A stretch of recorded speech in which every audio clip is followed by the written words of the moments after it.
करीम लाला मुंबई का असली डॉन के नाम से जाना जाता था। करीम लाला की पहचान उसकी कद और काठी से था। बताते हैं कि उसकी ऊंचाई 6 फुट से भी अधिक थी। वो अक्सर पठानी सूट पहनता था। 1950-60 के दशक में मुंबई अंडरवर्ल्ड में खून खराबा नहीं होता था। उस वक्त स्मगलिंग का दौर चलता था। मुंबई में अंडरवर्ल्ड और माफिया राज की शुरुआत इसी ने की थी। आज का वीडियो काफ़ी इन्फॉर्मेटिव होने वाला है, तो आगे बढ़ने से पहले वीडियो को लाइक कर दें और अगर आप हमारे चैनल पे नए हैं तो चैनल को सब्सक्राइब कर दें ताकि आप हर रोज़ कुछ नया सीख सकें। करीम लाला का जन्म 1911 में अफगानिस्तान के सहगल डिस्ट्रिक्ट में हुआ था। वो मुंबई के माफिया डॉन्स में से एक था। मुंबई में 3 प्रमुख माफिया डॉन थे, जिसमें करीम लाला, हाजी मस्तान और वरदराजन मुदालियर शामिल था। करीम लाला का असली नाम अब्दुल करीम शेर खान था। उसका परिवार 1920 में अफगानिस्तान से मुंबई आया था। मुंबई में उसका परिवार भिंडी बाजार इलाके में आकर बस गया, जिसके बाद से उसने मुंबई के बंदरगाह पर मजदूरी का काम करना शुरू किया। जिसके बाद वो अन्य पठान के साथ मिलकर मारवाड़ी, गुजराती और अन्य बड़े बड़े बिजनेसमैन के लिए वसूली का काम करने लगा।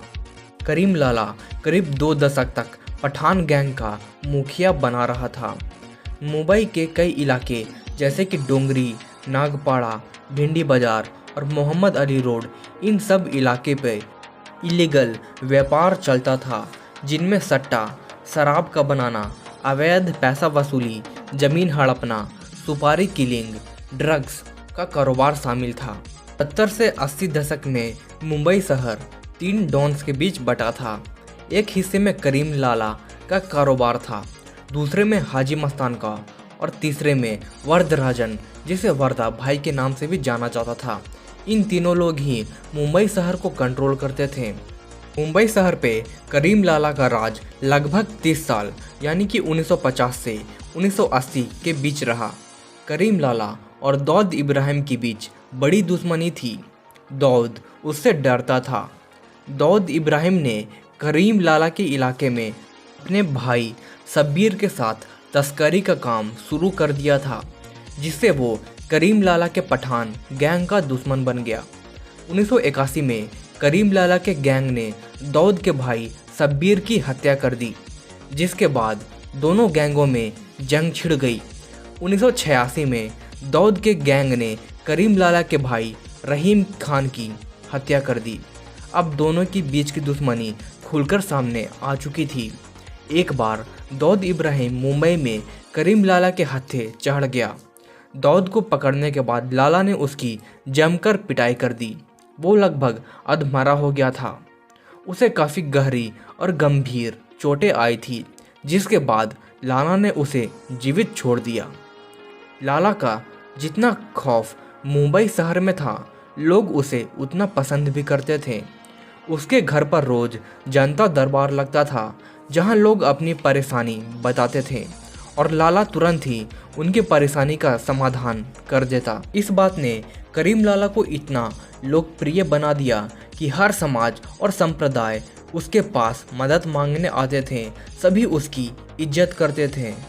उसके यहाँ अमीर और गरीब में कोई फर्क नहीं होता था।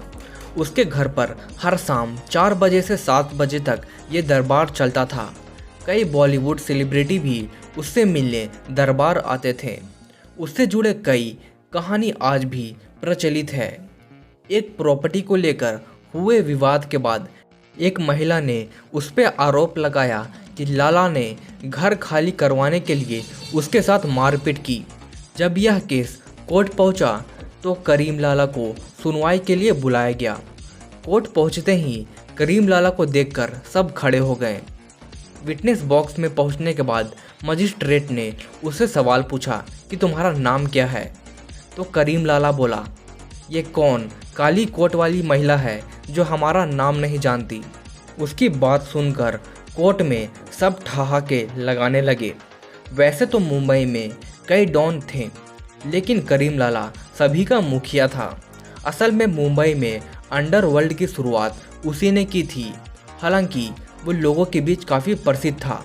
वो अपनी कमाई का अधिकतर हिस्सा गरीबों में बांट देता था। करीम लाला के ऊपर आपको ये वीडियो कैसा लगा कमेंट में ज़रूर बताइएगा। और आपको मेरी डबिंग कैसी लगती है और क्या इसमें कुछ सुधार करना चाहिए, इस बात को भी कमेंट में ज़रूर बताइएगा। और इस तरह के इंटरेस्टिंग वीडियो के लिए हमारे चैनल क्यूरियोसिटी टीवी हिंदी को सब्सक्राइब कर दें। धन्यवाद।